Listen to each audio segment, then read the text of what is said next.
코로나 바이러스 감염증 19 국내 발생 현황을 말씀드리겠습니다. 3월 23일 0시 현재 총 누적 확진자 수는 8,961명이며 이 중 해외 유입 환자는 144명입니다. 이 중에서 3,166명은 격리 해제되었고 어제 신규 확진자는 64명이었으며 격리 해제자는 257명으로 증가하여 전체적으로 격리 중에 있는 환자 수는 감소하였습니다. 확진 환자에 대한 사례조사 결과 전국적으로 81.1%는 집단 발생과의 연관성이 확인되었고 기타 산발적인 발생 사례 또는 조사 분류 중인 사례는 약 18.9%입니다.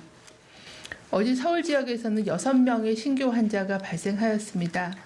그리고 콜센터 관련된 조사가 진행 중에 있고 해외 유입 환자가 증가한 상황입니다.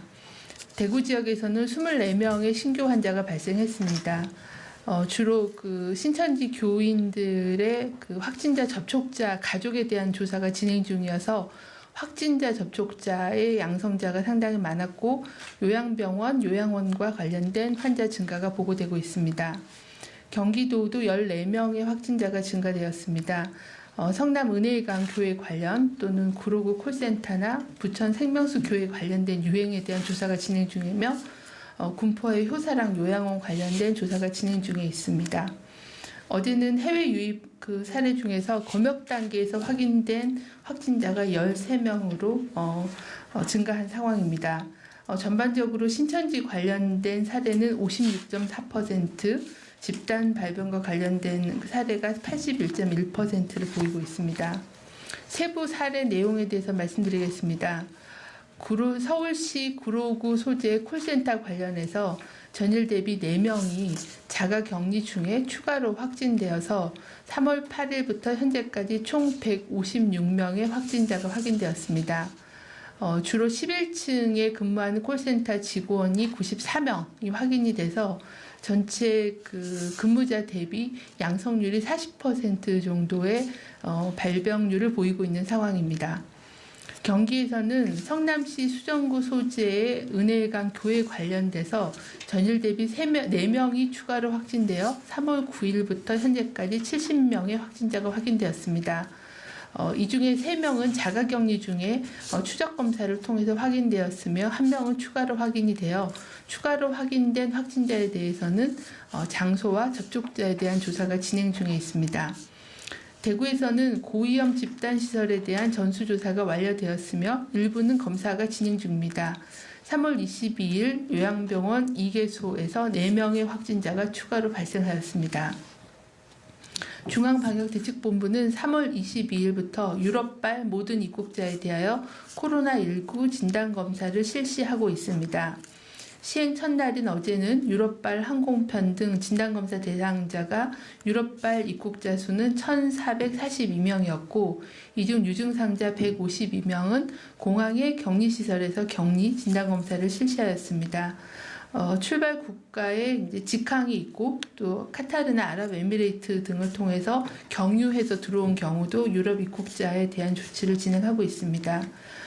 직항으로 들어온 6편 기준으로는 전체 입국자 수 중에 내국인의 비율이 92.2%였습니다.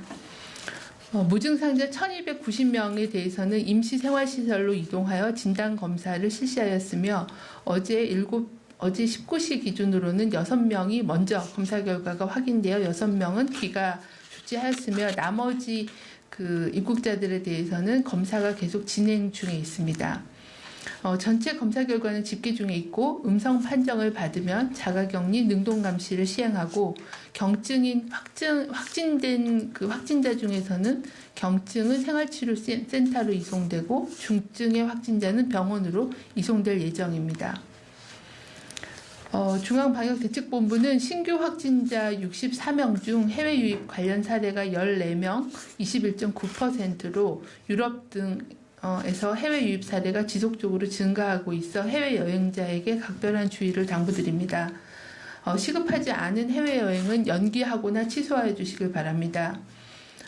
돌아오시는 입국 시에는 의심 증상이 있을 시에는 반드시 검역관에게 자진 신고하고 검역조사와 진단검사를 받아주시길 바랍니다.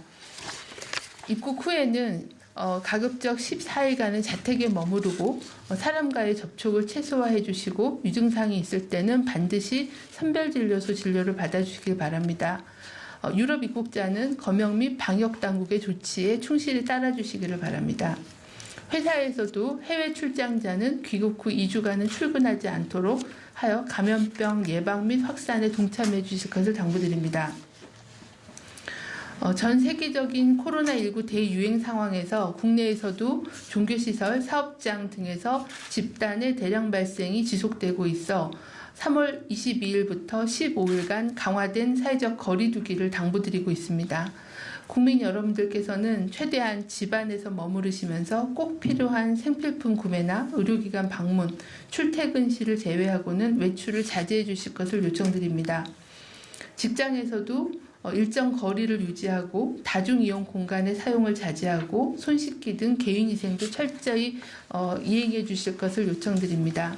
사업주들께서도 직원 좌석 간격을 확대하거나 재택근무, 유연근무 등을 통해 직원 간의 접촉을 최소화할 수 있는 방안을 강구해 주시기를 공고드립니다. 또한 조금이라도 유증상이 있는 경우에는 출근하지 않도록 하고 매일 발열 체크 등 근무 중에도 증상이 나타나면 즉시 퇴근 조치할 수 있도록 관리를 강화해 주시길 바랍니다.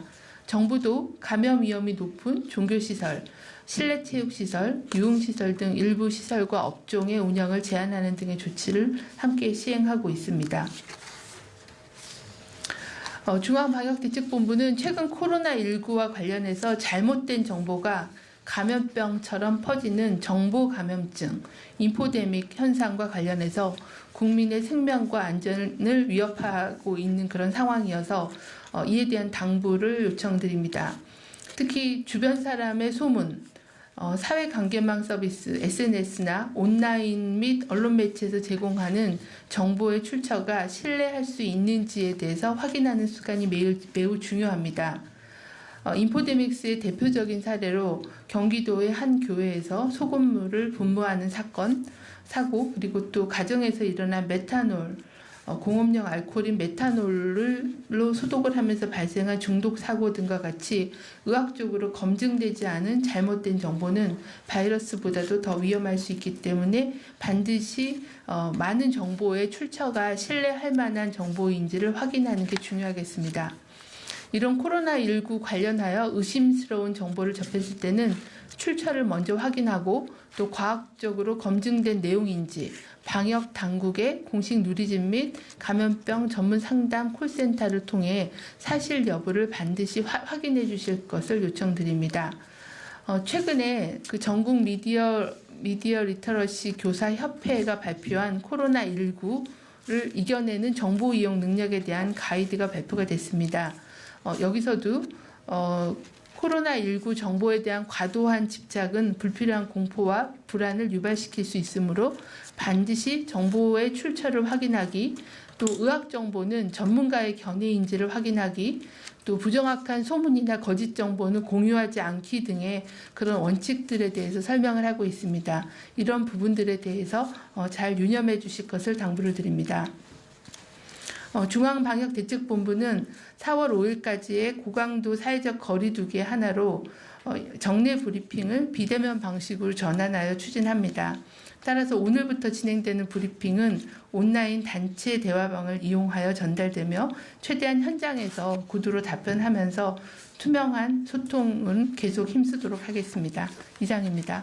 네, 지금부터 사전에 받은 질문과 현장에서 받는 질문에 대해서 답변 드리는 시간 가지도록 하겠습니다. 먼저 사전 질문입니다.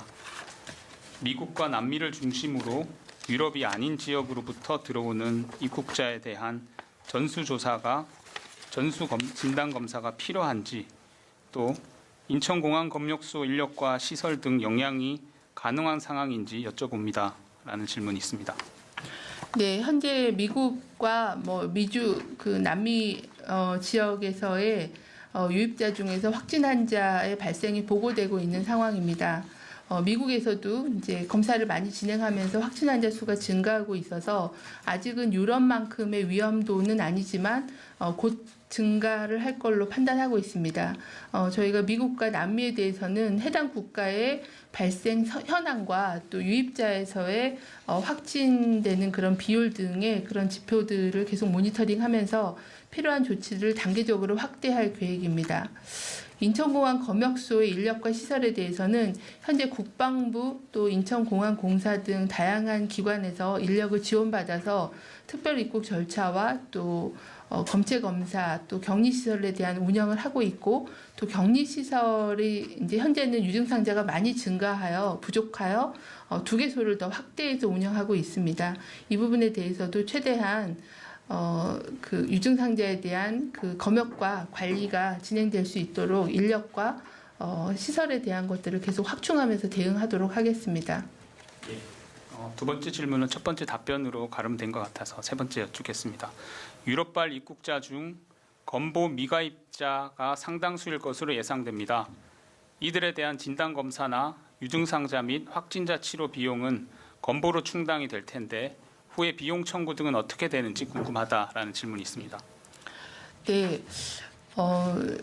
아마 진단 검사는 현재 저희가 이제 방역 목적으로 진단 검사를 입국자에 대해서는 고위험 지역 입국자로 감염병을 의심할 수 있는 사람으로 간주해서 방역 당국에서 진단 검사를 시행하고 있기 때문에 진단 검사에 대한 비용은 국고로 부담을 진행하고 있습니다. 만약에 확진될 경우에 치료 비용도 현재는 저희가 외국인이라 하더라도 치료 비용에 대한 지원을 국고로 하고 있습니다. 그 이유는 이게 다른 만성 질환의 치료하고는 달리 감염병은 내국인 주변 우리 국내 국민들을 보호하는 목적으로 전파를 차단하는 목적으로 강제적으로 격리를 시키고 치료를 진행하는 거기 때문에 그런 공익의 목적으로 진행되는 부분들은 국고 또는 건강보험에 가입자들은 건강보험으로 예산 지원은 필요하다라고 판단하고 있습니다. 아마 건보의 적용 부분이나 이런 부분들은 중수본의 건보국하고 협의하도록 하겠습니다. 다만 감염병은 비감염병하고는 달리 외부에 전파되는 것을 차단하고 내국인을 보호하기 위한 그런 조치로 그런 비용에 대한 부담을 국가가 하고 있다라는 그런 원칙에 대해서 말씀을 드리겠습니다. 다음입니다. 지난달 중순 발표한 코로나19 표본 감시 체계 구축 관련해 현재 진행 상황 및 향후 활용 방안에 대해서 알려주십시오. 이후 진척 사항이 없다면 안 되는 배경이나 이유 등에 대해서도 알려주면 고맙겠습니다. 라는 질문이 있습니다. 네, 저희가 코로나19에 대해서는 장기화가 될 수 있기 때문에 일상적인 감시 체계를 강화하는 게 필요하다라는 필요성에 대해서는 이미 말씀을 드렸습니다. 그 이후에 저희가 이제 중증 호흡기 증후군에 대한 감시 체계는 가동을 하고 있습니다. 그래서 전국의 13개 표본 병원들이 입원한 호흡기 환자에 대한 코로나19 검사를 진행하고 있고 아직까지는 기존에 확진된 환자 이외에 신규로 확인된 환자는 없는 상황입니다. 왜 그러냐면 전반적으로 의심되는 환자에 대한 검사가 강화되면서 입원해 있는데 모르고 있는 그런 사례는 현재까지는 없는 상황이고 이 13개 병원이 부족하다라고 판단을 해서 이거를 확대하는 예산을 확보하고 확대 계획에 대한 거를 관련 학회하고 계속 진행 중에 있습니다. 현재 중증 호흡기 입원 환자에 대한 감시 체계는 가동 중에 있습니다. 외래 환자, 경증 환자에 대한 감시 체계는 현재 이제 인플루엔자에 대한 감시 체계를 운영을 하고 있는데 거기서는 의료기관의 사전 협조를 구하기가 어려운 그런 한계가 있었습니다. 하지만 전국의 선별 진료소가 600여 개가 가동이 되면서 이런 경증 의심 환자에 대한 검사가 하루에 5,000건에서 6,000건 정도가 진행이 되고 있습니다. 그래서 이런 의료기관 또는 선별진료소에서 진행되는 코로나19 감시, 검사 결과에 대한 양성률과 그 내용에 대한 걸로 감시 체계를 진행하고 있다라는 그런 말씀을 드립니다. 좀 더 표준화된 그런 표준 감시 체계에 대해서는 계속 보완하도록 그렇게 하겠습니다.